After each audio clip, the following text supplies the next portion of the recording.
Welcome to the latest episode of Cut to the Chase and Shine. Today we're talking buy work throughout, whether it's auction or not. What are the best tips we can give if you're working buys? And frankly, if you're an agent, and unless you are, somebody who's been doing it for many, many years and are very successful in their own rights, every agent should be working buys. Well, buyers, one level buyers to another. become what?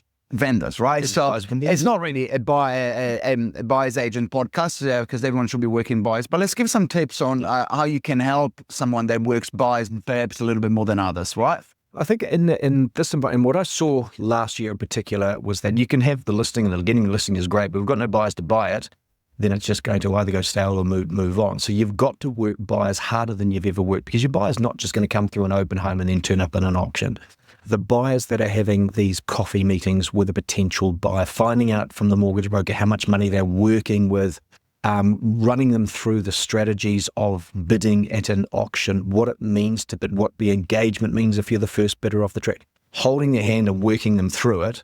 And they are the ones that are getting them across the line. And as alluded to before, those buyers end up having a great experience. They buy the property. They become sellers in their own right.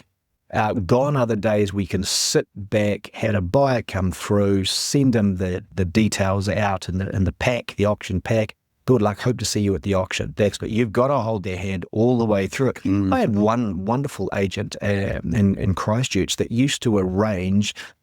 He would ring his hot buyers and say, hey, look, the auction, of course, the auction is limited. I think we're ready for it as well. Hey, what I've done is I've arranged a corporate cab to come and pick you up because the parking can be a little bit harder. I don't want you stressed at the time. If they don't buy the property, that's okay. It's a small amount of his business expense. But what does that do for the buyer? Oh, it's what do you call it? A referral on steroids. It's a referral on steroids. Yeah.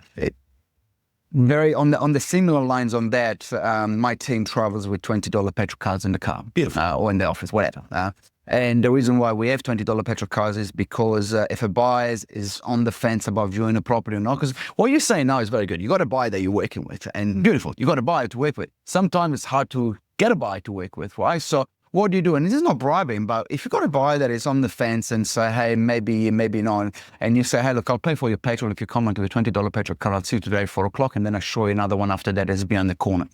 Now, yes, it's $20. Yes, it's your time and energy, but that's your job. And all of a sudden, you got 2 viewings, and hopefully you got an opportunity to work on those properties and sell them the house, right? So another tip that I have that I was talking to one of my agents, if you want to look for a very good buyer, call mortgage brokers and say, what buyers have you got with a pre-approval?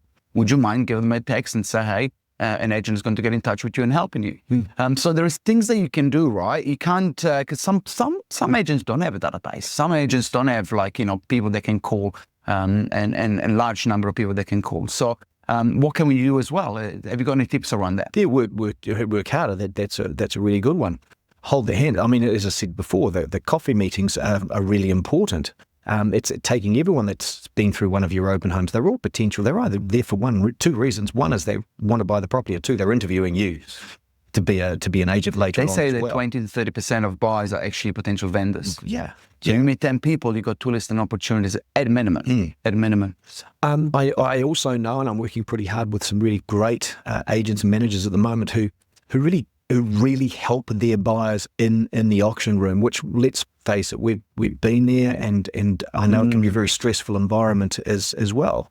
But getting the confidence of the buyer to help them bid and understand what is going on is really strong. And some of those, because those agents have been through this process on a weekly basis, they can certainly help their buyers understand what's going on and bid in a way that will help them buy the home. So if you have a buyer out there, or if you're watching this from a buyer's perspective, you may be, if an agent asks you if you want any help at the auction, say, yes, what does that involve? I'm open to that. I see too many buyers with help winning auctions for that not to be true. I'll tell you what, I reckon we should do the next episode talking about tips for buyers at auction. Shall we do that? It's right up my alley. Let's do it. See you next week. Thanks for watching. Cut to the chase.